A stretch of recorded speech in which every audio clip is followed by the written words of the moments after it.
How to cancel Yubo subscriptions. Hi everyone, this is Kate from Create, Login and Delete. Now without any further ado, let's get started with this video.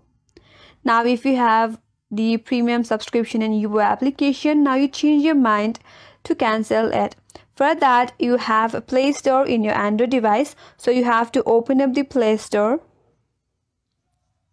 After you open it up and you are logged into your Google account, now navigate to your profile icon from the top right corner.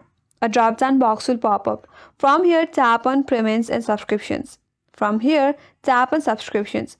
Now, if you have the subscription in Yubo application, it will display in this interface. Now, to cancel it, tap on it and then there you'll have a cancel option. And now from this interface, you can cancel the Yubo subscriptions. Once you cancel the Yubo subscription, all your further payments on Yubo application will be disabled. You will still have that subscription benefit until your current billing period.